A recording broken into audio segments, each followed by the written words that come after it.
안녕하세요. 아이들이 어려워하는 수학, 별표 치는 수학만 쏙쏙 골라서 풀어주는 별표 타파 별타쌤 박지영입니다.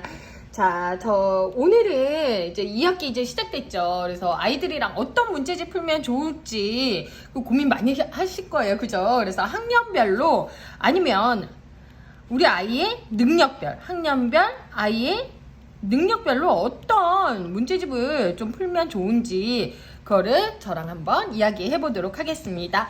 자, 문제집 고르는데 좀 많은 도움 되셨으면 좋겠어요. 자, 제일 처음 이제 문제집은 단계가 있어요. 문제집의 단계. 모든 문제집, 모든 출판사 요새 너무 많죠. 그죠? 모든 문제집의 단계를 어머님들이 알고 계셔야 돼요. 그래서 우리 아이 수준에 맞는 단계를 어떻게 골라서 해야 될지 생각하셔야 돼요. 모든 문제집의 출판사에서는 개념 문제집이 먼저 나와요. 개념. 자, 그 수학에 대한 그 단원에 대한 개념을 잡아주는 개념 문제집이 있고요. 자, 그 다음 단계가 뭐냐면 개념을 이해했으면 연습을 해보자. 그거에 대한 연산에 대한 문제집이 나와요. 1단계, 2단계로 보시면 되고요. 그 다음 연산까지 잘 되어 있어. 개념도 잡혀 있고 그러면 우리 한번 응용을 해볼까 라고 이야기해요. 자, 응용을 한번 해봤어요. 응용을 하고 나서 발음이 왜 안 돼요? 그죠? 심화 문제 또는 사고력 문제. 요거는 제가 같은 단계로 볼게요. 심화 사고력 문제. 그 다음에 이거보다 어려운 문제를 뭐라 그러냐? 아이랑 엄마랑 풀다가 같이 울어버리는 단계. 창의 사고력이에요. 그래서 이런 과정들을 쭉 거쳐서 문제를 풀게 되고요. 단계가 이렇게 돼요. 그래서 즉 여기에서부터 여기까지 가는데 반드시 거쳐야 할 과정이에요. 그래서 어떤 어머님은 개념 연산하고 응용 안 하고 심화 사고력 하는데요. 그러면 아이가 절대 하지 못해요. 그래서 그런 부분에 대해서 조금 생각은 해 두셔야 되고요. 이런 것들이 이제 심화 사고력 같은 경우가 이제는 뭐 예를 들면 이거 창의 사고력 가기 전 단계고 창의 사고력이 되어 있을 때는 바로 또 어떤 문제도 경시대회 문제.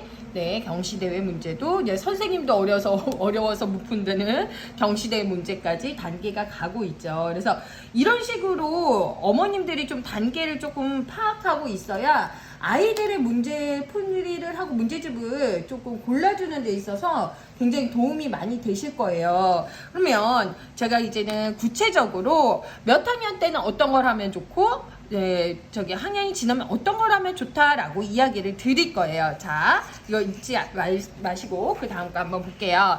자, 그러면 제가 이제 단계가 있다 그랬어요. 개념, 요거는 이제는 연산, 네, 응용, 심화 사고력, 심화 또는 사고력, 네, 그리고 창의 사고력,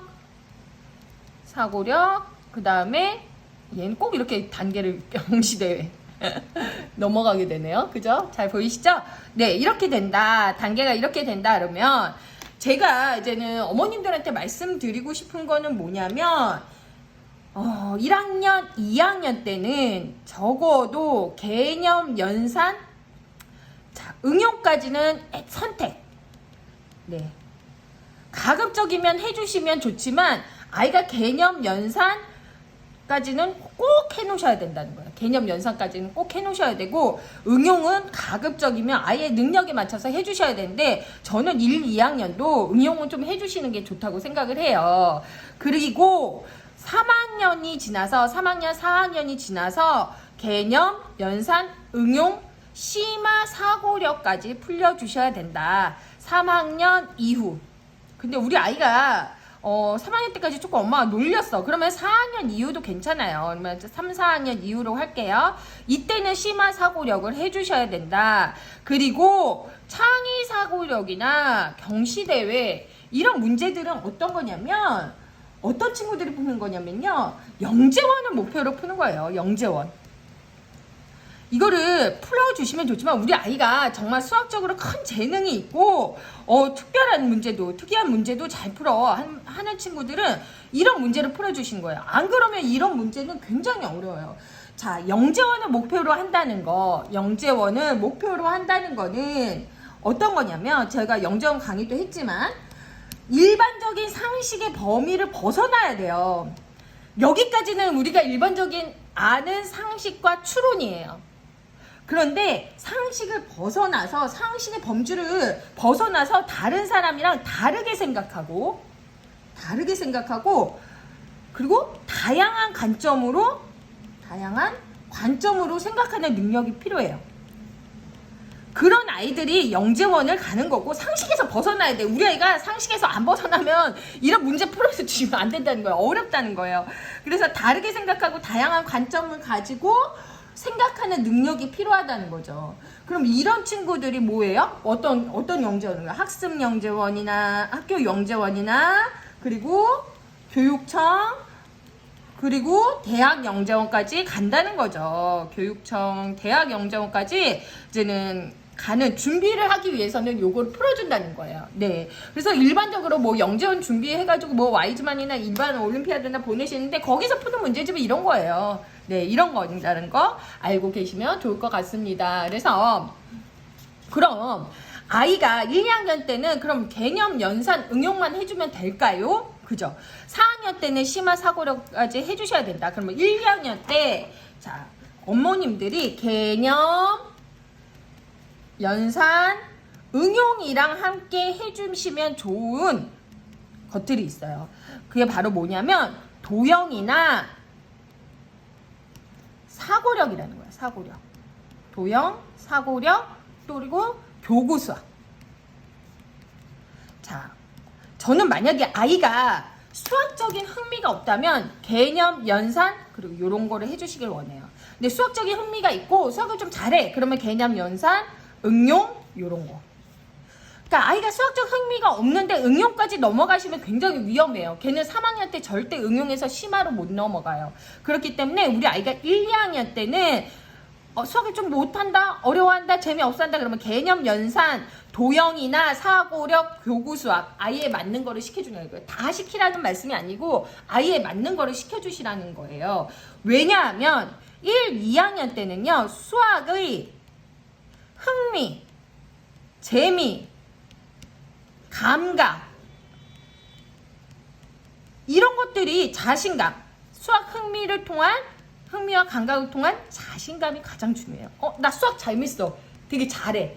이런 느낌이 있어야 돼요. 1, 2학년 때. 근데 개념 연산도 잘 되어 있지 않은 친구가 응용까지 하게 되면 수두룩하게 틀려요. 수두룩하게 틀리면서 어때요? 굉장히 상처를 받으면서 나는 수학 못해. 그래서 5학년에 3학년, 4학년에 가서 응용해서 심화 못 넘어갑니다. 그렇기 때문에 너무 급하게 응용 가는 게 아니라 개념 연산에서 수학적 흥미를 느낄 수 있는 그런 것들을 좀 찾아주셔야 돼요. 그러면 제가 일단 1, 2학년에서 어떤 도형이나 사고력이나 교구 수학을 하면 좋은지 그거에 대해서 이제 곧 또 다음 편에서 제가 말씀을 드릴 거예요. 그러면요, 오늘은요 도형이랑 사고력 두 가지만 말씀드릴게요. 네. 근데 만약에요, 어머님들, 우리 아이가 3학년, 4학년이에요. 5학년, 6학년 늦어서 안 되고요. 3학년, 4학년인데 도저히 수학적인 흥미가 없어. 그럼 급하지 마시고 요 세 개를 좀 해주세요. 수학적인 흥미가 없는 친구들은 도형, 사고력, 교구 수학 이런 것들이 조금 뒷받침을 해주셔서 수학적 흥미도랑 감각을 높여주셔야 돼요. 흥미도랑 감각을. 그러면 예를 들면 어떤 것들이 있는지 제가 한번 이야기해 보도록 하겠습니다. 자, 제가 제일 처음 말씀드릴 거는요. 교구 수학까지는 오늘 이야기는 못 드리고 제가 도형이나 사고력 말씀을 드리는데요. 사고력 수학은 바로 요거 제가 권해드릴게요. 사고력은 제가 요거 노크라는 책이에요. 노크인데요. 아까 제가 말한 심화 사고력 책은 아니에요. 심화 사고력은 아니고 조금 더 난이도가 낮은 사고력 책이에요.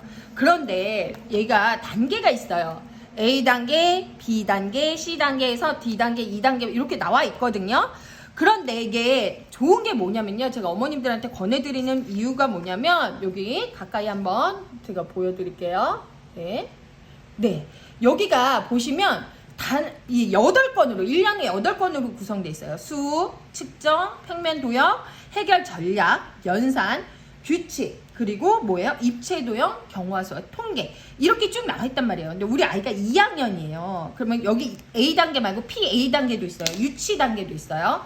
PA 단계도 있는데 우리 아이가 유난히 성적표를 딱 받아왔는데 2학년, 3학년이에요. 측정에서 보통이 나왔어. 보통이 나왔어요. 그럼 보통이 여기 나왔죠? 그럼 이 B 이거를 풀려주실 게 아니라 뭘 풀려주셔야 된다? A를 풀려주셔야 된다는 거예요. 이게 굉장히 자신감 있게 되거든요. 길이나 무게 그리고 여러 가지 비교하고 그리고 시계 보기 이런 것들에 대해서 자신감이 생기고 나서 그리고 나서 뭐를 해주냐? 길이재기나 잴 수 있는 길이 그리고 시각과 시간 달력에 대해서 배우고 그리고 나서 이제는 나중에 뭐 자신감이 생기면 여기 C단계까지 할 수 있다는 거죠. 즉 B단계면 B단계를 이렇게 쭉 공부하지 마시고 풀리다가 딱 어려운 게 있어요. 해결 전략을 우리 애는 이상하게 어려워해. 미로와 위치 그리고 해결 전략 이런 걸 어려워해. 그러면 어디로 가야 된다? A로 가. A로 갔는데 어려워해. 그럼 어디로 가야 돼요? PA로 간다는 거죠. 그래서 저는 사실 사고력 다 책들이 뭐 요새 너무 좋은 것들이 많이 나와 있어요. 근데 이 노크 책 제가 많이 권해드리거든요. 이런 식으로 좀 되어 있는데요. 아이들이 풀기 뭐 그렇게 어렵게 내용이 되어 있지 않고 좀 사고할 수 있는, 생각할 수 있는 문제들이 좀 많이 나와 있어요. 그래서 아이들이 이런 것들을 조금 경험을 많이 해본다면 저학년 때 굉장히 도움이 많이 됩니다. 그래서 제가 오늘 사고력까지만 이야기 드릴게요. 1, 2학년 때 아니면 수학에 흥미가 없을 때 사고력 단계를 먼저 풀려주셔. 개념, 연산 그리고 사고력을 같이 풀려주셔라 라고 결론 내렸어요. 그럼 1, 2학년 때 사고력 교재 말고 도형이나 교구 수학은 어떤 것들이 좋은지 제가 이야기해 드리도록 하겠습니다. 네, 그럼 고민 해결되셨죠? 별표 탑